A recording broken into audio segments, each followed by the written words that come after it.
بسم اللہ الرحمن الرحیم۔ السلام علیکم۔ آج 4 دسمبر بروز جمعہ ہم بات کریں گے نواز شریف کی طلبی کے حوالے سے اور ان کو اشتہاری ڈکلیئر کیے جانے کے حوالے سے بڑا اہم فیصلہ ہوا ہے۔ ہائی کورٹ کی طرف سے جو ضامن ہیں نواز شریف کے، جنہوں نے نواز شریف کی ضمانت دی ہے اور ایفیڈیوٹ جمع کروائے ہیں نواز شریف کے بہاف پر، ان کے خلاف کارروائی کا حکم جاری ہو گیا ہے۔ وہ ڈیٹیلز میں آپ کے ساتھ شیئر کروں گا۔ ساتھ ہم بات کریں گے آغا سراج درانی جو کہ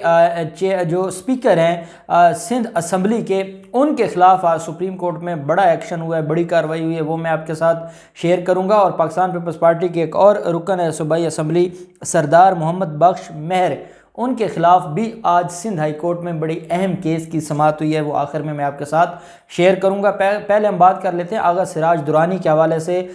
وہ میں سمجھتا ہوں کہ جو پاکستان پیپلز پارٹی کی قیادت ہے بلاول ہاؤس میں،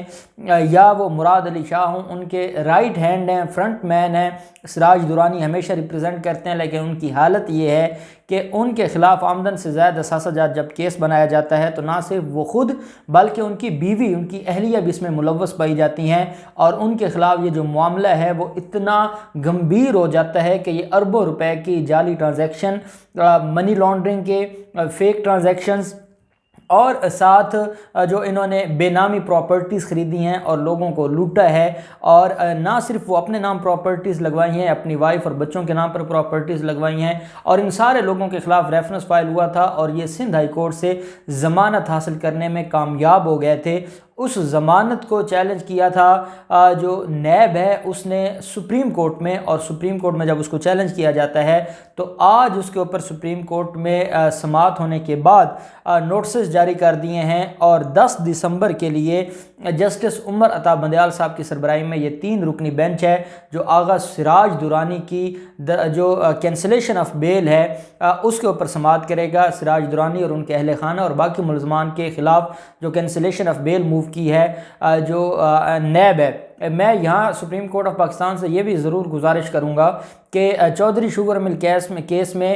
جو نیب کی کینسلیشن آف بیل کی درخواست ہے مریم نواز کے خلاف، وہ پینڈنگ ہے کافی عرصہ سے، اور اس کے اوپر ایک بار بھی سماعت نہیں ہوئی، اس کو بھی فکس کیا جائے تاکہ وہ معاملہ بھی کھل کر سامنے آئے کہ جب چودھری شوگر مل کیس میں مریم نواز کو ضمانت دی جاتی ہے تو وہ معاملہ تھا ہیومنٹیرین گراؤنڈز کا، اور ہیومنٹیرین گراؤنڈز پہ ان کو ضمانت دی جاتی ہے، تو کیا اب دوبارہ ان کو جیل بھیجا جائے گا، اور ان کی کیونکہ وہ گراؤنڈ ختم ہو چکی ہے تو کیا ان کا جو ریلیف ان کو دیا گیا تھا وہ ختم ہو جائے گا؟ تو یہ معاملہ بھی سپریم کورٹ میں پینڈنگ ہے اور اس کے اوپر بھی ضرور سماعت ہونی چاہیے۔ اب ہم بات کر لیتے ہیں نواز شریف کی 2 اپیلیں، العزیزیہ ریفرنس کے حوالے سے اور ایون فیلڈ ریفرنس کے حوالے سے سماعت ہوئی ہے۔ ایک تو جو فلیگ شپ ریفرنس میں نواز شریف کو ریلیف دیا گیا تھا، جبکہ العزیزیہ ریفرنس میں ان کو 7 سال کی سزا دی گئی تھی، اور جو دوسرا ریفرنس ہے ایون فیلڈ اس میں 10 سال کی سزا ہے۔ اب جو 7 سال کی سزا ہے اس کو بڑھانے کے لیے ایک اپیل فائل کی تھی نیب نے، اور دوسرا جو فلیگ شپ ریفرنس کی بریت ہے اس کے خلاف اپیل کی تھی نیب نے۔ یہ 2 اپیلیں نیب کی ہیں اور 2 نواز شریف کی ہیں۔ اب اس میں نواز شریف کو ایک تو اشتہاری ڈکلیئر کیا گیا ہے، اور اشتہاری ڈکلیئر کرتے ہوئے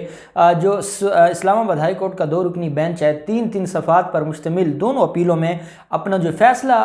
لکھوا رہا ہے اس میں وہ یہ فرما رہے ہیں کہ نواز شریف کو سارے مواقع دیے گئے، نواز شریف کو نوٹسز جاری کیے گئے، نواز شریف کو اشتہارات بھیجے گئے، نواز شریف کو میڈیا کے ذریعے بھی علم تھا، نواز شریف پاکستان میں جو ہے وہ ان کا رابطہ بھی تھا، ساری چیزوں ان کے علم میں تھیں، اور لفظ یہ ہیں اسلام آباد ہائی کورٹ کے آنریبل ججز کے کہ جان بوجھ کر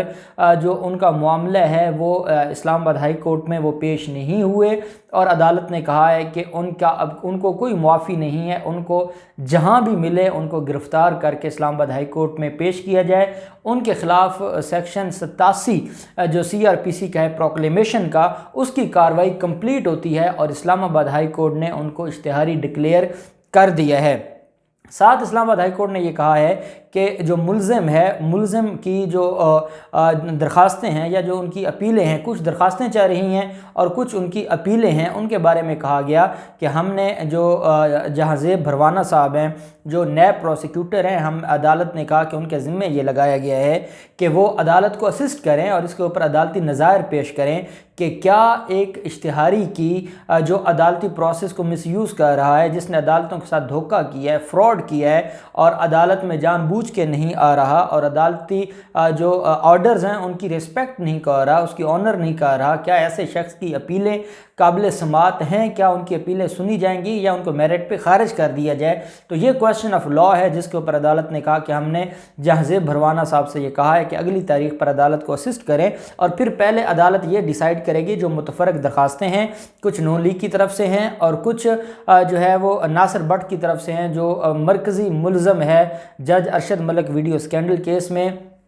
ارشد ملک بھی آج اللہ کو پیارے ہو گئے، ان کی بھی ڈیتھ ہو گئی ہے، تو ان کا جو معاملہ ہے اس حوالے سے جو ارشد ملک کی ویڈیو اسکینڈل معاملہ ہے اس کے حوالے سے متفرق درخواست ناصر بٹ کی طرف سے بھی ہے، اور 5 گواہان پیش کرنے کی درخواست ہے نواز شریف کی طرف سے۔ اور یہ 5 گواہان کون سے ہیں؟ یہ ناصر بٹ اور یہ سارے لوگ جو ارشد ملک کے ساتھ اٹھتے بیٹھتے تھے، تو ان کو بھی گواہ کے طور پر عدالت میں پیش کرنے کی درخواست دی ہوئی ہے نواز شریف نے۔ تو عدالت اب ناصر بٹ بھی اشتہاری ہو چکا ہے اور نواز شریف بھی اشتہاری ہیں، تو پہلا سوال تو یہ ہے کہ جو متفرق درخواستیں ہیں ان کا کیا بنے گا؟ کیا متفرق درخواستیں سنی جا سکتی ہیں؟ اور جو دوسرا معاملہ ہے اسلام آباد ہائی کورٹ میں وہ اپیلوں کا ہے، اور اس کے اوپر عدالت نے کہا ہے کہ جو ہے اپنا جہاں بھروانہ وہ اسسٹ کریں کہ کیا اپیلیں قابل سماعت ہیں یا نہیں ہیں، کیونکہ جہاں بھروانہ صاحب پہلے کہہ چکے ہیں کہ یہ اپیلیں خارج کر دینی چاہیے۔ دوسرا جو ضامن ہے نواز شریف کے ان ضمانت میں، جو ان کو 8 ہفتوں کی ضمانت ملی تھی، 2 اس میں ضامن ہیں، راجہ رب نواز اور سخی محمد، ان دونوں کے خلاف ان کو شو کاز نوٹسز جاری کر دیے ہیں۔ ہوتا یہ ہے کہ جب کوئی ضمانت پر جاتا ہے یا کوئی کسی کے بہاف پر بیان حلفی عدالت میں جمع کرواتا ہے، کوئی ایفیڈیوٹ عدالت میں جمع کرواتا ہے، تو معاملہ یہ ہوتا ہے کہ جب وہ عدالت میں پیش نہیں ہو رہا ہوتا، اصل میں جو ضمانت کا قانون ہے وہ یہ کہتا ہے کہ ضمانت سے مراد یہ ہے کہ عدالت اپنی کسٹڈی سے آگے ضامن کی کسٹڈی میں ملزم کو دے رہی ہوتی ہے کہ جب عدالت بلائے گی یہ ضامن کی ذمہ داری ہے کہ وہ عدالت میں اس کو پیش کروائے، اور اگر وہ پیش نہیں کروا رہا تو اس کے بعد ضامن کے خلاف کارروائی ہوتی ہے سیکشن 514 سی آر پی سی کے تحت، 514 سی آر پی سی کے تحت۔ اس میں نہ صرف ان کی گرفتاری بلکہ جو پراپرٹی جو انہوں نے عدالت میں ضمانت کے طور پر کوئی اپنے گھر کی رجسٹری یا کوئی پیسے یا کوئی چیک جو بھی عدالت میں بطور شیورٹی جمع کروایا وہ بھی بھگ کے سرکار ضبط ہوتا ہے۔ تو اب یہ کارروائی ہوگی جو ضامن ہیں ان کے خلاف۔ ہم ساتھ لاہور ہائی کورٹ سے بھی گزارش کریں گے کہ جو ملزم ہے نواز شریف، ان کی جو درخواستیں ہیں، جو ان کا ایفیڈیوٹ ہے جو شہباز شریف نے دیا تھا، کیونکہ شہباز شریف 50 روپے کا اسٹامپ دے کر ضامن بنے تھے، ان کے خلاف بھی کارروائی کی جائے اور ان کو بھی یہ کہا جائے کہ وہ اپنے بھائی کو واپس لائیں، کیونکہ وہ اپوزیشن لیڈر ہیں اور انہوں نے جو عدالتوں کے ساتھ دھوکہ کیا ہے۔ اب عدالتیں دیکھیں نہ ان کی میڈیکل رپورٹس کے اوپر عدالتوں نے کوئی کیا ہے، ریلائی کیا ہے، عدالتوں نے کہا ہے یہ میڈیکل رپورٹ سارے ہی جھوٹ ہے، ان میں کوئی حقیقت نہیں ہے، کوئی ان میں ایسی بات ہے نہیں کہ جن کو مانا جائے۔ تو اس کا مطلب ہوا کہ میڈیکل جو گراؤنڈ تھی وہ بھی ختم ہو گئی، میرٹ کے اوپر بھی ختم ہو گئی۔ تو اس کے بعد اب لاہور ہائی کورٹ کے اس آرڈر کی کیا حیثیت رہ جاتی ہے جب اسلام آباد ہائی کورٹ نے اس کو اسی کیس میں اشتہاری ڈکلیئر کر دیا ہے؟ تو اب نیب کو درخواست دینی چاہیے لاہور ہائی کورٹ میں کہ ضامن کے خلاف کارروائی ہونی چاہیے، اور وہ جو نواز شریف کو بیرون ملک بھیجنے والی درخواست ہے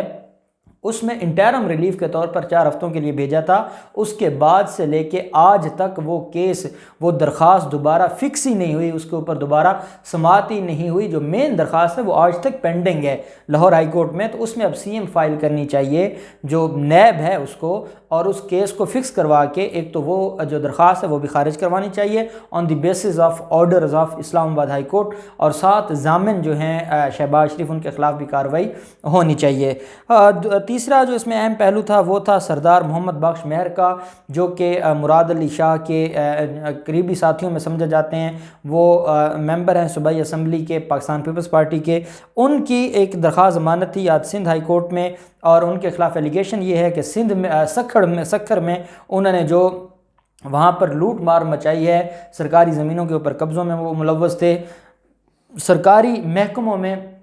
وہ رشوت ستانی میں ملوث تھے، اور ان کے خلاف باقی جعلی اکاؤنٹس کے بھی معاملات ہیں۔ تو انکوائری شروع ہوئی تھی، اس انکوائری میں ان کو جب ان کے وارنٹ گرفتاری جاری کر دیے تھے چیئرمین نیب نے، تو وہ سندھ ہائی کورٹ آج پہنچ گئے ہیں اور سندھ ہائی کورٹ میں انہوں نے درخواست ضمانت فائل کی ہے، اور اس درخواست ضمانت کو سنتے ہوئے سندھ ہائی کورٹ نے 21 دسمبر کے لیے نیب کو روک دیا ہے کہ وہ سردار محمد بخش مہر کو گرفتار نہ کرے، اور